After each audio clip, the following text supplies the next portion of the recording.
Hello hello hello and good morning friends. So I hope आप सभी लोग बहुत अच्छे होंगे, प्यार से होंगे और अपनी स्टडी पर फोकस कर रहे होंगे।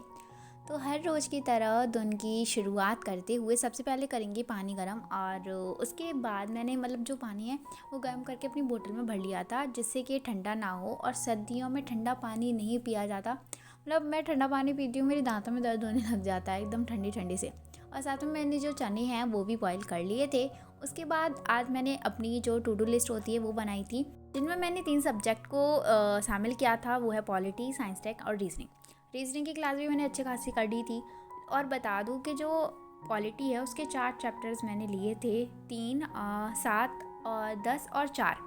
ये जो चैप्टर्स इनमें से सब कुछ हो गया था, लेकिन जो फंडामेंटल वाला जो टॉपिक रहता है वो मेरा आज कंप्लीट नहीं हुआ था। और लेकिन हाँ, इसके बदले मैंने जो 11 वाला है को कंप्लीट अच्छे से कर लिया था। यानी कि अगर मैं वहाँ पर नहीं कर पाई तो यहाँ पर कर लिया था, यानी कि बेकार नहीं गया टाइम। तो एक और बात बता दूँ कि फंडामेंटल वाला जो चैप्टर है वो बहुत ज़्यादा बड़ा है, तो इस वजह से मैं उसे एक दिन में नहीं कर पाई। क्योंकि है ना, चलो वैसे पढ़ने वाली बात नहीं है, उसे पढ़ लो हो भी जाए, लेकिन है ना दिमाग में भी तो घुसना चाहिए ना। तो ये सारी चीज़ें एक साथ दिमाग में नहीं घुस रही थी, और आर्टिकल्स बहुत ज़्यादा कंफ्यूज कर रहे थे। और सिर्फ आर्टिकल ही नहीं, इवन उसमें जो केसेस वगैरह आते हैं वो और ज़्यादा दिमाग को ख़राब कर देते हैं। तो इस वजह से फिर मैंने सोचा कि इसको छोड़ देती हूँ, ये आधा आज कर लिया है, आधा कल कर लूँगी। उसके बदले मैंने जो 11 चैप्टर हैं उसको याद कर लिया था, सॉरी रीड कर लिया था। तो बस इस तरीके से मैंने उसको कर लिया था। उसके बाद सुबह का स्लॉट कंप्लीट करने के बाद थोड़ी सी एक्सरसाइज और मेडिटेशन की थी मैंने। और इसी के साथ एक प्रोडक्टिव डे की मैंने शुरुआत की थी। आई होप आप लोग है ना ये मेडिटेशन और एक्सरसाइजेस नहीं करते होंगे, राइट? मुझे पता है नहीं करते होंगे। मैं भी कभी कभी नहीं करती, क्या करूं, मन ही नहीं होता। उसके बाद मैं शावर लेकर के आ जाती हूँ, और फटाफट से खाना खाने के बाद मैं बैठ जाती हूँ पढ़ाई के लिए, जिसमें मैं फिर से अपनी उसी बोरिंग सी बुक को लेकर के बैठ रही हूँ और मैं वही चैप्टर पढ़ रही हूँ। यानी कि बता दूँ कि इस टाइम पे मैं वही जो फंडामेंटल राइट वाला जो चैप्टर रहता है उसे रीड कर रही होती हूँ, जो कि बहुत ज़्यादा कंफ्यूज कर देने वाला है। क्योंकि इसमें आर्टिकल्स बहुत ज़्यादा कंफ्यूज कर देते हैं। आर्टिकल इतना नहीं करते, लेकिन जो केस वगैरह उसके अंदर आते हैं ना, भाई साहब दिमाग हिला देते हैं। याद ही नहीं होती, सारी चीज़ें बाहर निकल जाती हैं।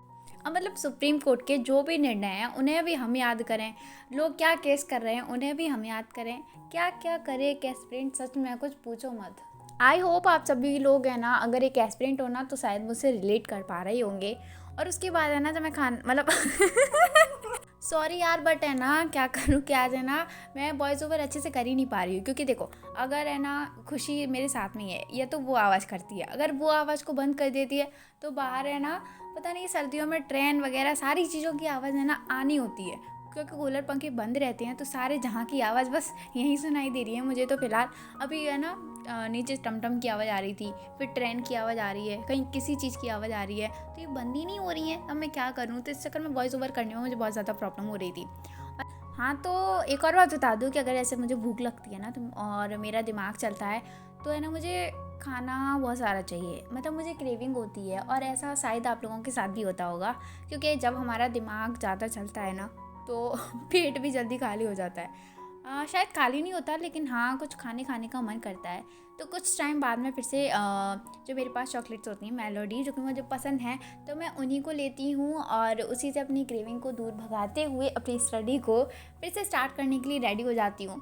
तो अगर मैं बता दूँ कि अभी मैं क्या पढ़ूँगी, तो हाँ, तो अभी मैं पढ़ूँगी रीजनिंग, जो कि मैं पढ़ूँगी जो पीयूष सर हैं उनसे पढ़ूँगी। और आप लोग इन्हें जानते होंगे, अच्छे अच्छे टीचरों को वैसे सब लोग जानते हैं, है ना?